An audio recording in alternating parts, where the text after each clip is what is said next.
Last episode on Berlin brutalism, after deciding to go on a journey to photograph brutalist buildings in Berlin, I explored the Bayer Pharmaceutical building and the ex-Rota print building in the Wedding district on my own.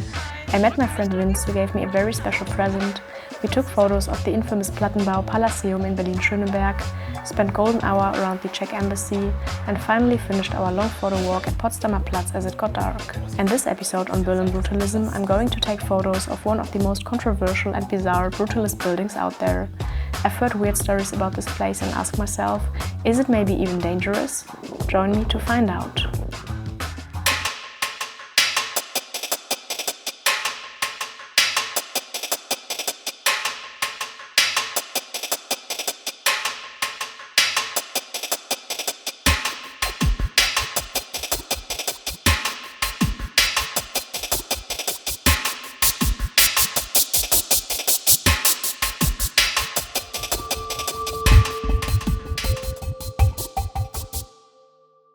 The place that has been number one on my list after researching about brutalist architecture in Berlin is the Mäusebunker, which literally translates to Mäusebunker.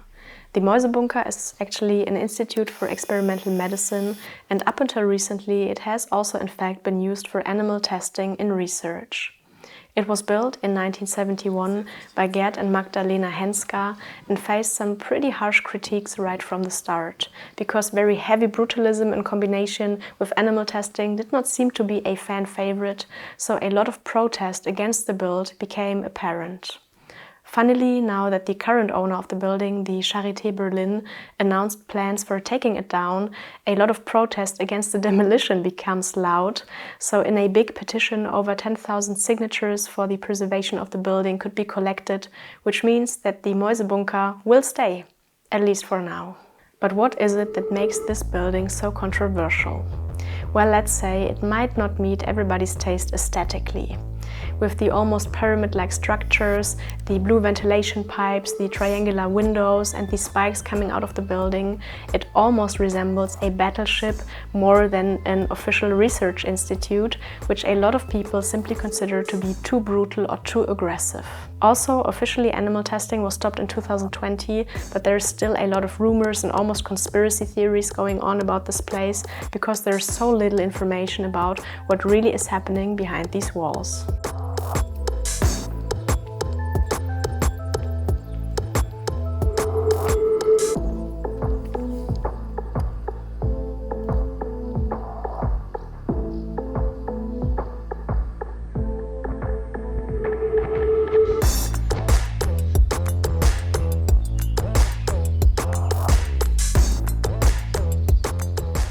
But of course I was there for a reason, and that was to take photos of the building. And I brought quite a lot of cameras, which I usually don't do to that extent because I prefer to go minimal. But I had film in all of these 3 cameras, which I wanted to finish. And also the Mäusebunker is a little bit further outside of the city center of Berlin, so I just wanted to be prepared once I make the kind of bigger trip out there. So just like in the earlier episode, I brought my Yashica T4 with some color film loaded in, my Leica M6 with some black and white film, and in addition to that I also brought my Hasselblad XPAN, which I loaded in with some Ilford HP5, so I would be able to take a couple of panoramic images of the building.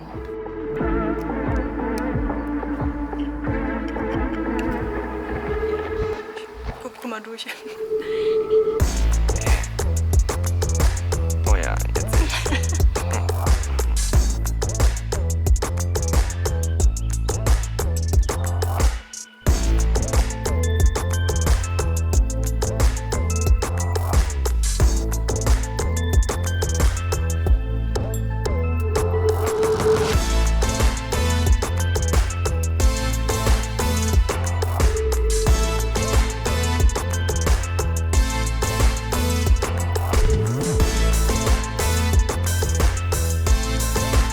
And now something happened that I could technically keep to myself because there is no footage of the moment where I realized what happened, but I will share it with you nonetheless to really show that mistakes do in fact happen all the time.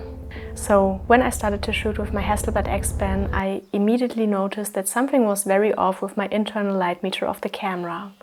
Even though it was a very bright, a very sunny day, the light meter kept telling me that the scene would be underexposed, and clever as I am, of course I decided to simply ignore it. But I have to add that at the time I was really practicing my Sunny 16 skills, and I wanted to get better at reading the exposure just by eyesight and by experience. So I thought that probably it's just an issue with the battery, I hadn't changed it for a while. So, this would just be the perfect opportunity to practice my Sunny 16. But everybody who has, ever worked with a rangefinder camera before is probably already like sweating behind the screen and knows what happened, because my internal light meter was only going nuts to tell me that, I forgot the lens cap on my lens. With rangefinder cameras where you don't look directly through the lens, you can still look through the viewfinder and see the whole scene, even though something is blocking the lens. So this is what happened to me. I shot the whole roll blank and pretty much got no shots. Sadly, but also luckily, I noticed what happened still at location. So I was, done with filming, done with taking images.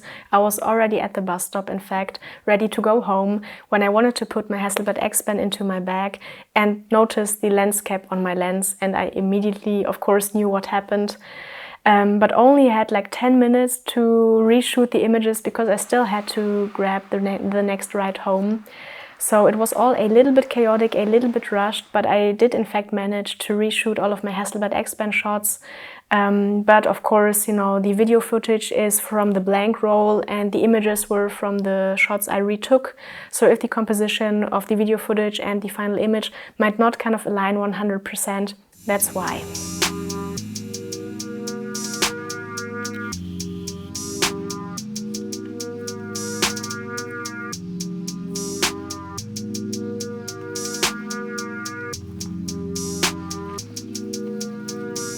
Regarding the rangefinder lens cap issue, I feel like it's such a common mistake that everybody kind of makes at some point probably, that I had the idea that we should introduce something like a film photographer's fail bingo with the maybe kind of 5 or even more most common mistakes that every film photographer kind of has to collect at some point during their film photographic journey. And I thought besides the rangefinder lens cap issue, it's definitely loading in an SLR without noticing that the film didn't catch properly, not paying attention to the little knob and shooting the roll blank, or shooting with a point-and-shoot camera and not noticing that you still have the finger in front of the lens, the classic for holiday images from parents.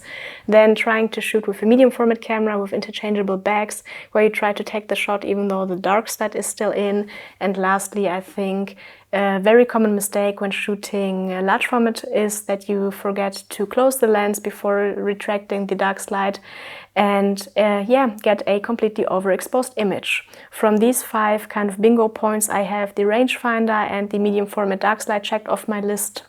And still need a couple of mistakes to fulfill the bingo. But let me know if you have any other ideas what we should definitely add at the most common mistakes, and let me know how many things you have already checked off your list.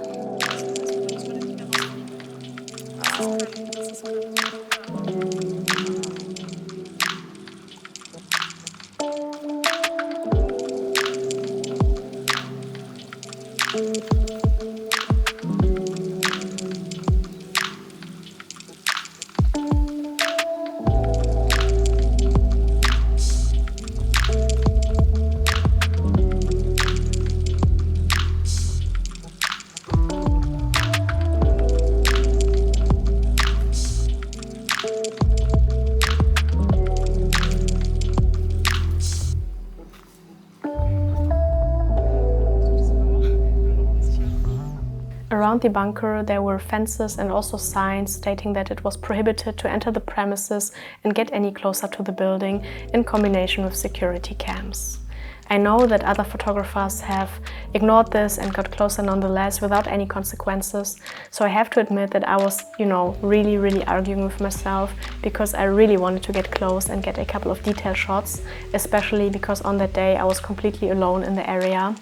But in the end I decided to be a good citizen and obey the law, and maybe also decide to not provoke anybody in there, to not risk mysteriously disappearing.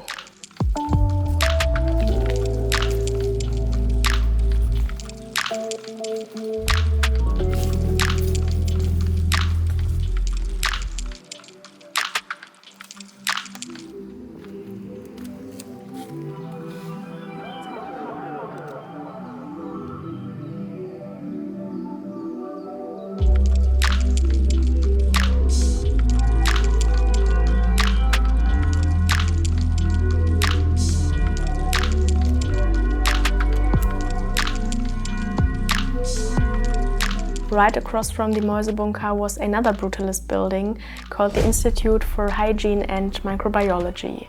And as I was going up the slope to take a couple of images from the structures, a guard came out and asked me to please step down because taking images of the building was allowed, but it was only allowed from down the street and not from up the building for whatever reason. Well, so I had to accept it and try to find a couple of nice corners nonetheless.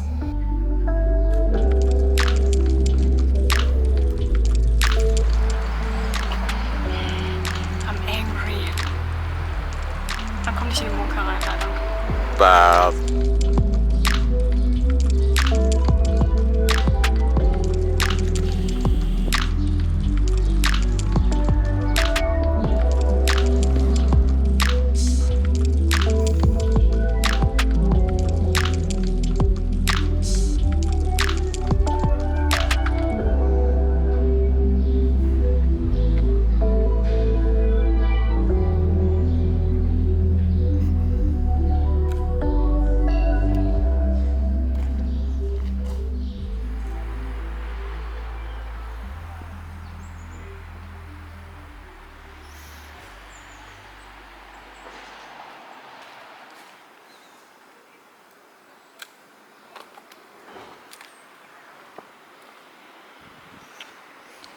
As I was exploring the Institute for Hygiene from down the street, I still kept an eye on the Mäusebunker to see if I could maybe find some different perspectives that would still be interesting, and completely by accident found this very weird parking lot which had a couple of very worn down cars on there, which almost seemed a bit brutalist to me, which is why I took a couple of shots of them as well.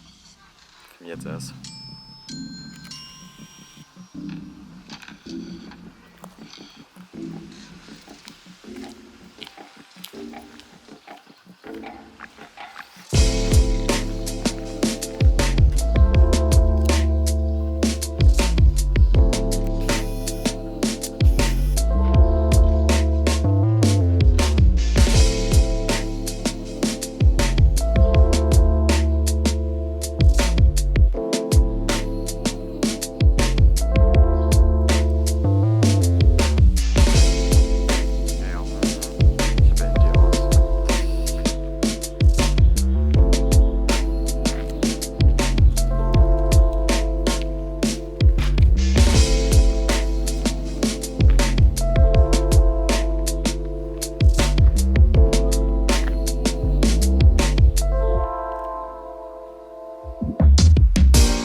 In the end, I think the conditions for that location on that day might have not been completely ideal. I think it created a funny contrast between the sunny, warm and inviting weather and the cold structures of the building, but nonetheless I would really love to come back on an overcast day or maybe even shortly before a storm to be able to catch more of the dark and almost dangerous feeling mood of this place. Further, I really cannot lie, because I was really disappointed that I wasn't able to get any closer to the buildings. I would have loved to capture some images of the detail and the structure of the building, so maybe the next time it might make sense to pack a telephoto lens as well, at least as a compromise. And also I have seen a couple of images from the interior of the building which just look insane and which make my brutalist photographic heart go crazy. So in case you know anybody that knows anybody who can, fix things, please let me know, because I would die to get a tour from the inside and also take a couple of shots from the interior. So this was everything for today. Even though the shooting conditions have been a bit brutal this time, so to speak, I really enjoyed getting to know and exploring one of the most controversial brutalist buildings out there. And of course, I would also be interested to hear about your thoughts. Have you heard about the Mäusebunker before? And what do you think about it? Shall it stay? Shall it go? Please share your thoughts in the comments down below. And that said, I would say, see you in the next one.